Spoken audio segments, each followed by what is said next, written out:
Hi, I'm Sara and welcome to Hen Corner. Today we're making scones, perfect tea time treat, especially on a hot summer's afternoon, in the garden, in the shade, with a perfect cup of tea. The ingredients are really simple for this English classic. We've got 225 grams of self-raising flour. We've got 25 grams of caster sugar. We've got 40 grams of butter. We've got half a teaspoon of baking powder, a pinch of salt, and 110 grams of milk.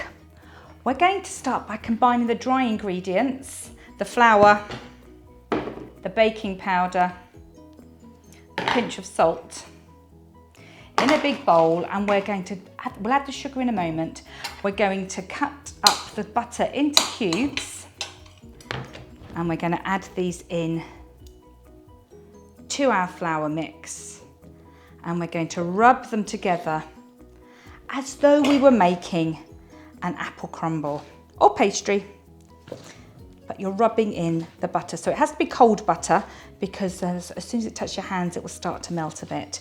Using our fingertips, which is the coolest part of our hand, we're able to distribute the butter throughout the flour, which means that it will be all in the right places when we start to add the sugar and the milk to bring it all together.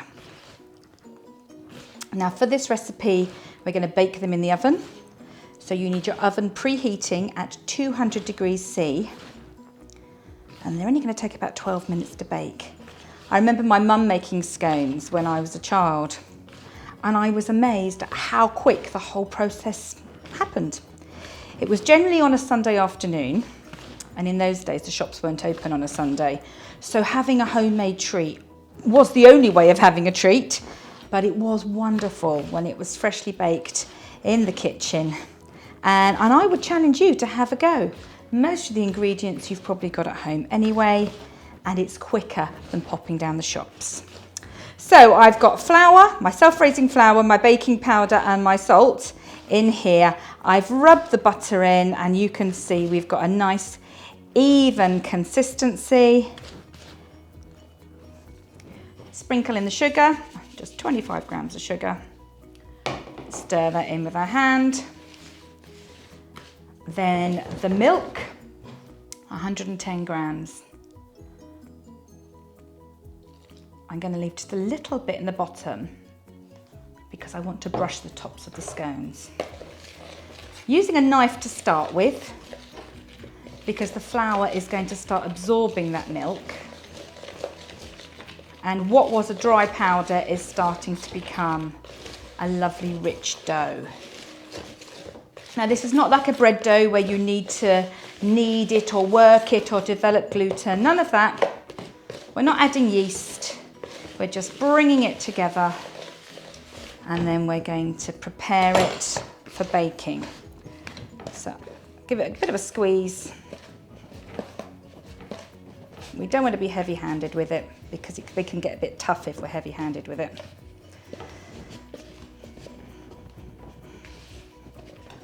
Just want to make sure that it is all combined. Then bring it out onto your work surface. A gentle roll with your rolling pin.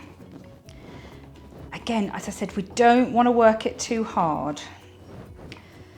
And you want to keep your scones quite thick, because otherwise they'll be like biscuits. We want them to quite thick. So I've got half an inch. It's not very metric, is it? I've got a cutter. I'm going to use the serrated pattern cutter, but never twist it. So it goes straight down and straight up, straight down and straight up. And this way, we are not inhibiting the scones from rising up in the oven. I've got a baking sheet here lined with parchment, and we're just going to pop the scones on.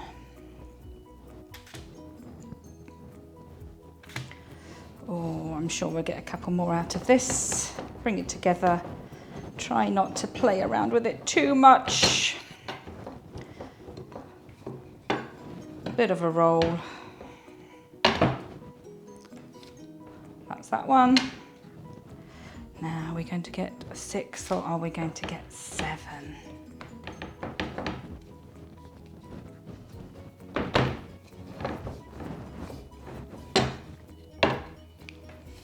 We're going to get 7. Sorry, we're going to get 6, and then we're going to get this cheeky one, which I'm not going to roll, I'm not going to cut, it's just going to be my little taster on the side. So, as I said, I left a little bit of milk in the bottom of the jug, just to brush the tops of the scones.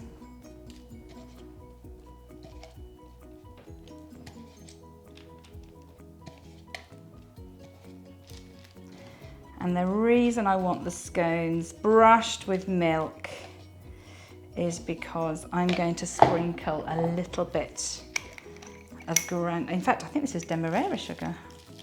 Nice sugar to give a crispy golden topping to the scones.